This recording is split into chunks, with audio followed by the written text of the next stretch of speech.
Hello everyone, आज की इस क्लास में मैं आप सभी को एसएससी सीजीएल 2022 के लिए मैथ का प्रीवियस ईयर पेपर लेकर आई हूँ। तो आज जो प्रीवियस ईयर पेपर कराने वाली हूँ, ये पेपर 7 मार्च 2020 को फर्स्ट शिफ्ट में पूछा गया ये पेपर है। और जो प्रीवियस ईयर पेपर कराने जा रही हूँ, आज है प्रीवियस ईयर पेपर का डे नंबर 22। इससे पहले प्रीवियस ईयर पेपर का 21 पेपर जो कि प्रीवियस ईयर करा चुकी हूँ सॉल्व। चलती हूँ, स्टार्ट करती हूँ आज की इस क्लास। स्टार्ट करती हूँ। जैसे कि ये एसएससी सीजीएल 2022 के लिए इम्पॉर्टेंट है। आज है डे नंबर 22 और पेपर नंबर है 7 मार्च 2020 को फर्स्ट शिफ्ट में पूछा गया ये पेपर है। क्वेश्चन में कहा गया है यदि ए अनुपात बी बराबर दे रखा है 3:5 और बी अनुपात सी बराबर दे रखा है 2:3, तो ए बी सी इसके बराबर यानी इनमें से किसके बराबर है कहा गया है। तो ए हो गया, बी हो गया। ए का अनुपात है 3, बी का है 5, तो ए के सामने 3 रखेंगे, 3 अनुपात बी के सामने 5 रख लेंगे। उसके बाद सी भी है तो यहाँ सी रख लेती हूँ। और सी का लास्ट नेक्स्ट स्टेप में रखना होगा, जैसे कि यहाँ पर बी का है 2 रेशियो, तो बी के सामने रख लेंगे 2 अनुपात। उसके बाद सी का है 3, तो यही रखेंगे 2:3। अब यहाँ पर खाली बच रहा है और यहाँ पर तो जब 5 इसके सामने खाली स्थान के सामने 5 है तो 5 आ जाएगा। फिर यहाँ पर इस खाली स्थान के सामने 2 है तो यहाँ आ जाएगा 2। यानी अब इसको मल्टीप्लाई कर लेंगे, यहाँ से 3 दूनी 6, 5 दूनी 10 और यहाँ से हो गया 5 दिया 15, तो ये बन गया 6:10:15। इस क्वेश्चन का राइट आंसर यही ए बी सी का रेशियो पूछा गया है। तो 6 रेशियो हो जाएगा, बी का हो जाएगा 10 रेशियो और सी का हो जाएगा 15 रेशियो। ऑप्शन सी इस क्वेश्चन का राइट आंसर हो जाएगा। ये पूछा गया है फर्स्ट शिफ्ट में 7 मार्च 2020। नेक्स्ट क्वेश्चन है, अंकित मूल्य 5040 रुपये की वस्तु को 40% छूट पर बेचते समय यदि एक व्यापारी को 20% का लाभ होता है तो रुपए में लाभ ज्ञात करनी है। तो यहाँ पर 40% का छूट, तो ये हो जाएगा मार्केट प्राइस और बटा में आ जाएगा कॉस्ट प्राइस। 40% का छूट हो रहा है तो 100 माइनस 40 कर लेंगे, तो यहाँ से आ जाएगा 60। 100 में से जब 40 को माइनस कर लेंगे, 100 में से जब 40 को माइनस करेंगे तो यहाँ से आ जाएगा 60। अब यहाँ पर 20% का प्रॉफिट हो रहा है तो 100 प्लस 20 कर लेंगे, 120 हो जाएगा। 120 हो जाएगा, ये 6 दूनी 12 यानी 2/1 आ जाएगा, 2/1 हो जाएगा। और कहा गया है अंकित मूल्य 540 रुपये है, तो इस 2 रेशियो को 540 के बराबर कर लेंगे। इस 2 रेशियो को 5040 के बराबर कर लेंगे। यहाँ से 2 से काटेंगे तो 25 दूनी 50 और ये चला जाएगा 20 दूनी के 40। 20 दूनी के 40, ये एक रेशियो का माना गया। एक रेशियो बराबर 2520 आ गया। जब एक रेशियो का मान 2520 आ गया तो कहा गया है बेचते समय यदि एक व्यापारी को 20% का लाभ होता है तो रुपए में निकालना है लाभ को। तो यहाँ पर जैसे कि 2520 है, 2520 का लाभ हो रहा है तो 20% इसको लिखा जाएगा 1/5। 20% का फ्रैक्शन वैल्यू 1/5 होता है। अब इसको सॉल्व करेंगे, 5 से काट लेंगे, तो 5 से काटेंगे तो ये चला जाएगा 50-25 और 5 चौका 20, जीरो रहेगा लेकिन 504। ऑप्शन बी इस क्वेश्चन का राइट आंसर हो जाएगा। नेक्स्ट क्वेश्चन है, क्वेश्चन में कहा गया है 151 का स्क्वायर माइनस 149 का स्क्वायर का मान क्या होगा। तो यानी कहने का मतलब होता है यहाँ पर ये बन जाएगा, जब भी आप सभी को पता होगा जब भी ए स्क्वायर और माइनस बीच में रहता है उसके बाद बी स्क्वायर, ये बराबर होता है ए plus b into a minus B का। तो यहाँ अलजेब्रा का यही फॉर्मूला लगने वाला है इस कंसेप्ट में, क्योंकि यहाँ पर तो ए बराबर 151 है, ए बराबर है 151 और b बराबर जो कि 149 है। तो यहाँ पर ये वैल्यू दे रखी है, यहाँ 151 दे रखा है और यहाँ पर 149 भी ये माइनस में है, तो यहाँ से हो जाएगा 149 भी दे रखा है। हमें सिर्फ निकालना है ये वाली वैल्यू, इनको निकालनी है। तो क्या करेंगे, यहाँ पर a प्लस बी करनी है, तो यानी 151 प्लस कर देंगे। इससे हमें कोई मतलब नहीं क्योंकि ये दे रखा है, हमें सिर्फ निकालना है a plus b into a minus b. 151 plus 149 into कर लेंगे, मल्टीप्लिकेशन में है। यहाँ पर 149 में से 151 में से 149 को माइनस करना होगा, 149 को माइनस करना होगा, 149 को माइनस करना होगा। तो यहाँ से ऐड कर लेंगे 9 1 10, 5 4 9, फिर यहाँ से भी 10 आ गया, 2 और 1 3, यानी 300 हो रहा है गुना। फिर यहाँ पर 151 में से 149 को माइनस कर लेंगे, तो 49 ये हो जाएगा 50 और 1, यानी यहाँ से आ रहा है 2, लेकिन मल्टीप्लाई हो जाएगा, आंसर आ जाएगा 300 इंटू 2 कर लेंगे 600। इस क्वेश्चन का राइट आंसर हो जाएगा ऑप्शन सी। तो ये बेहद ही सिंपल क्वेश्चन है, इसको कुछ नहीं करना था, डायरेक्टली यहाँ पर जैसा कि दे रखा है ए स्क्वायर माइनस बी स्क्वायर, तो सिर्फ करना था ए plus b into a minus B. तो यहीं से जोड़ लेना था एक बार और एक बार घटा लेना था और उनको आपस में मल्टीप्लाई कर लेना था। जोड़ने पर तो आ जाता 300 और घटाने पर आ जाता 2, तो यहाँ से राइट आंसर हो जाता 600। चलती हूँ नेक्स्ट क्वेश्चन। नेक्स्ट क्वेश्चन है, क्वेश्चन में कहा जा रहा है दी गई आकृति में त्रिभुज ए बी सी एक समद्विबाहु त्रिभुज है जिसमें ए बी बराबर ए सी है, ए बी बराबर ए सी है। उसके बाद कहा गया है ए डी लंब है बी सी पे, तो बी सी 6 सेंटीमीटर है और ए डी 4 सेंटीमीटर, तो ए बी की लंबाई पूछी गई है। तो यहाँ एक ट्रायंगल बना लेंगे जो कि समद्विबाहु त्रिभुज बनाना है, ये हो गया। और उसके बीच से यहाँ पर ए बी और ए सी बराबर है और ए डी बी सी पे लंब है, तो यहाँ ये पॉइंट ए हो जाएगा और ये बी और ये सी, तो ए डी को यहाँ पर मिलाना होगा बी सी पे मिलाना होगा। तो चलिए अभी इसको, ये ए हो जाएगा, उसके बाद ये बी और सी, क्योंकि ए डी लंब है बी सी पर, तो यहाँ इसको डी मान लेते हैं, इस पॉइंट को डी मान लेते हैं। उसके बाद का क्या कहा गया है, बी सी 6 सेंटीमीटर है, यानी ये पूरी डिस्टेंस दूरी 6 सेंटीमीटर की है।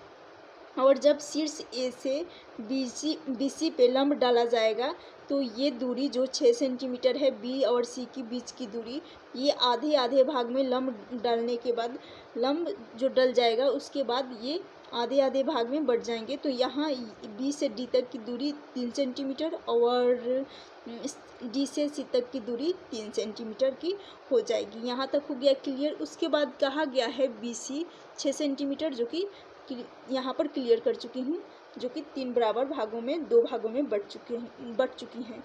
उसके बाद ए डी की लंबाई यानी ए से डी तक की दूरी को 4 सेंटीमीटर बोला गया है, क्योंकि 4 सेंटीमीटर का बोला गया है। अब यहाँ पर दिख रहा है ए बी की लंबाई पूछी गई है, यानी ए से बी तक की दूरी पूछी गई है, इसकी साइड ये पूछी गई है। तो चलिए इसको हम सॉल्व कर लेते हैं। तो इसको सॉल्व करने के लिए ये यहाँ पर साफ साफ दिख रहा होगा कि यहाँ एक राइट एंगल ट्रायंगल समकोण त्रिभुज बन रहा है, समकोण त्रिभुज बन रहा है। तो आप सभी को पता होगा 3 ट्रिपलेट होता है, जब राइट एंगल ट्रायंगल बनता है तो एक होता है 3 4 5, और यहाँ पर जब 3 है 4 है ये दोनों हैं तो 90 डिग्री के सामने की भुजा 5 सेंटीमीटर की हो जाएगी। और यही पूछा गया है, ऑप्शन सी इस क्वेश्चन का राइट आंसर हो जाएगा यदि ट्रिपलेट पता हो तब। इसको डायरेक्टली ये ट्रिपलेट है जो कि 3 4 5 के द्वारा किया जा सकता था। अगर जिसको नहीं पता है तो वे मैं यहाँ पर पाइथागोरस थ्योरम से बता दे रही हूँ। ये क्यों आया 5, इसको हम ये हो गया कर्ण, कर्ण आधार, इसको कहा जाता है लंब। तो कर्ण निकालने के लिए कर्ण बराबर हो जाता है अंडर रूट लंब का स्क्वायर प्लस आधार का स्क्वायर। लंब जो कि है 4, 4 का स्क्वायर कर लेंगे 16 और आधार है 3, 3 का स्क्वायर कर लेंगे 9। तो साफ साफ दिख रहा होगा 9, 4 और 16 और 4 20, 20 और 25 यानी 25। ये रूट के अंदर है, रूट से बाहर आ जाएगा तो 5 हो जाएगा। और वही AC की लंबाई जो कि AB की लंबाई जो कि 5 सेंटीमीटर की हो जाएगी। ऐसे निकाला जा सकता था जिसको नहीं पता है। वैसे ये याद होना चाहिए 3, 4, 5 जो कि बेसिक होता है। चलती हूँ नेक्स्ट क्वेश्चन। नेक्स्ट क्वेश्चन है, क्वेश्चन में कहा जा रहा है आकृति में दी गई कोण A बराबर यदि 100 कोण A बराबर 100 डिग्री है तो कोण C का माप निकालना है। यानी कहने का मतलब है ये कोण यदि 100 डिग्री का है, 100 है, तो आप सभी को पता होगा चक्रीय चतुर्भुज में आमने सामने के कोणों का योग 180 के बराबर होता है। तो यहाँ से चक्रीय चतुर्भुज बन रहा है, क्वाड्रिलेटरल बन रहा है। तो जब ये 100 है तो इसके सामने का कोण 80 हो जाएगा। क्यों? क्योंकि इसके आमने सामने के कोणों का योग 180 होना चाहिए। तो यहाँ ये हो जाएगा 80 डिग्री। इनका सम करने पर 180 आना चाहिए। तो ऑप्शन सी इस क्वेश्चन का राइट आंसर हो जाएगा। इस कोण का माप हो जाएगा 80। कोण सी बराबर 80 हो जाएगा। सिंपल क्वेश्चन था, कुछ नहीं करना था। यही पूछा गया है कोण सी का माप, तो 80 हो जाएगा क्योंकि आमने सामने के कोणों का योग 180 होता है चक्रीय चतुर्भुज में। नेक्स्ट क्वेश्चन है, क्वेश्चन में कहा जा रहा है 3 माइनस ब्रैकेट के अंदर दे रखा है 9 माइनस 3 गुना 8 डिवाइड का साइन है 2 का मान क्या होगा। तो यहाँ पर साफ साफ दिख रहा है 2 से ये 8 4 बार में चला जाएगा। अब 4 बार में जब चला जाएगा तो यहाँ से 4 इंटू 3 कर लेंगे, यहाँ से आ जाएगा 12, 12 आएगा। लेकिन यहाँ पर 9 माइनस 12 करने पर आप सभी को पता होगा जब 9 में छोटी संख्या में से बड़ी संख्या को घटाई जाती है तो माइनस में आता है। तो यहाँ पर आ जाएगा 3 माइनस का 3 आ जाएगा। जब माइनस का 3 आ जाएगा तो यहाँ पर ये है माइनस में है और ये भी माइनस में है। आप सभी को पता होगा माइनस और माइनस ये हो जाएगा प्लस। तो आंसर 6 इस क्वेश्चन का राइट आंसर हो जाएगा। 0 नहीं 6 आएगा। ऑप्शन बी इस क्वेश्चन का राइट आंसर हो जाएगा क्योंकि यहाँ छोटी संख्या है और ये बड़ी 12, तो यहाँ से माइनस का 3 आ जाएगा और माइनस माइनस प्लस हो जाएगा। नेक्स्ट क्वेश्चन है, क्वेश्चन में कहा जा रहा है 1 minus 2 sine square theta into cos square theta upon में है साइन का पावर 4 थीटा प्लस कॉस का power 4 theta minus 1 equal to, ये -1 का मान निकालना है। तो चलिए अब इसको सॉल्व कर लेते हैं। तो यहाँ पर थीटा का मान कुछ पुट करना होगा। मैं 90 थीटा का मान पुट करूँगी। तो यहाँ से तो 1 माइनस साइन का मान 90 डिग्री रखेंगे, साइन थीटा का मान 90 डिग्री रखेंगे और फिर कॉस थीटा का मान 90 डिग्री रखेंगे। तो यहाँ मल्टीप्लिकेशन है और एक जब 0 हो जाएगा तो 0 और 0 से किसी भी संख्या में मल्टीप्लाई करने पर 0 ही आता है। तो यहाँ से आ जाएगा 0 बटा, फिर यहाँ पर इन दोनों का आ जाएगा 0, फिर यहाँ पर साइन का पावर 4 थीटा प्लस कॉस का पावर 4 थीटा, यहाँ पर भी 90 पुट कर लेंगे। थीटा की जगह पर 90 डिग्री रखेंगे। तो यहाँ से आ जाएगा साइन, यहाँ से आ रहा है 1 आ जाएगा और साइन प्लस कॉस है तो यहाँ से 1 आ जाएगा। उसके बाद यहाँ पर है माइनस का 1। जब इसको सॉल्व करेंगे तो ये हो रहा है, यहाँ से 0 आंसर आ जाएगा। Option C. नेक्स्ट क्वेश्चन है, क्वेश्चन में कहा गया है sine 30 degree plus cos 30 degree minus tan 45 का मान क्या होगा। तो आप सभी को पता होगा साइन 30 डिग्री होता है 1/2 प्लस कॉस 30 डिग्री होता है √3/2 माइनस का tan 45 डिग्री हो जाएगा 1। साइन 30 का मान 1/2 होता है, कॉस 30 का मान √3/2 होता है और tan का मान 1 होता है। अब इसको सॉल्व कर लेंगे, सॉल्व करेंगे तो यहाँ पर रूट इधर आ जाएगा और +1 हो जाएगा बटा 2, इनका एलसीएम लेंगे तो 2 हो रहेगा, 2 और 2 का तो, और माइनस का 1। फिर इसको सॉल्व करेंगे तो ये हो रहा है √3 - 1 अपॉन हो जाएगा 2। कौन सा आंसर जो कि ऑप्शन मैच कर रहा है, कौन सा ऑप्शन जो कि आंसर को मैच कर रहा है, तो ये हो रहा है √3 - 1। ऑप्शन ए इस क्वेश्चन का राइट आंसर हो जाएगा। नेक्स्ट क्वेश्चन है, क्वेश्चन में कहा गया है दी गई संख्या 9, 2, 5, x 8, 5 11 से विभाज्य है तो x का सबसे छोटा मान पूछा गया है। तो यहाँ पर साफ साफ दिख रहा है, यहाँ जब 11 से डिविजिबिलिटी चेक करनी होती है तो 11 से डिविजिबिलिटी का रूल होता है कि सम स्थानों का योग माइनस विषम स्थानों का योग, सम स्थानों का योग माइनस विषम स्थानों का योग, ये 0 के बराबर होना चाहिए या 11 के बराबर। तो अब जैसे कि यहाँ पर 9 है, 2 है, 11 से डिविजिबिलिटी का रूल होता है यही। यहाँ पर x है, 8 है और 5 है, ये हो गया विषम स्थान। 1 से शुरू होता है विषम और 2 से सम। तो यहाँ से ये ऑड प्लेस सबसे पहले ले रही हूँ मैं, एक एक अंक छोड़कर लेना होता है। तो यहाँ पर आ जाएगा 9 और 5, ये हो जाएगा 14, 14 और यहाँ पर हो रहा है 22, 14 और 8 ये 22, 22 हो रहा है। फिर यहाँ पर विषम स्थान का योग कर चुकी हूँ, अब सम स्थान का योग कर लूँगी। यहाँ 2x है, 2x और 5 है, तो 5 और 2 7, 7 हो रहा है, तो ये माइनस हो जाएगा 7। फिर यहाँ पर -x हो जाएगा, इसको बराबर करना होगा क्योंकि माइनस भी है, तो इसको, ये वेरिएबल है, इसको अलग से रखूँगी, या तो 0 आ जाए या 11 आ जाए, ये दोनों में से कोई एक संख्या आनी चाहिए। तो इनका जैसे कि, तो हमें x के स्थान पर क्या रखना होगा कि 22 में से 22 और यहाँ पर x के स्थान पर क्या रखेंगे कि 22 में से घटाने पर या तो 0 आ जाए या 11 आ जाए। तो मैं यहाँ -7 है और माइनस का x, तो ये साइन आपस में जुड़कर ये प्लस में कन्वर्ट हो जाएंगी। तो यहाँ पर 7 में ऐसी क्या संख्या जोड़ी जाए, x का मान क्या रखें कि ये 12 में से घटाने पर 11 बन जाए। तो मैं यहाँ पर क्यों ना मैं x का मान रख देती हूँ 4।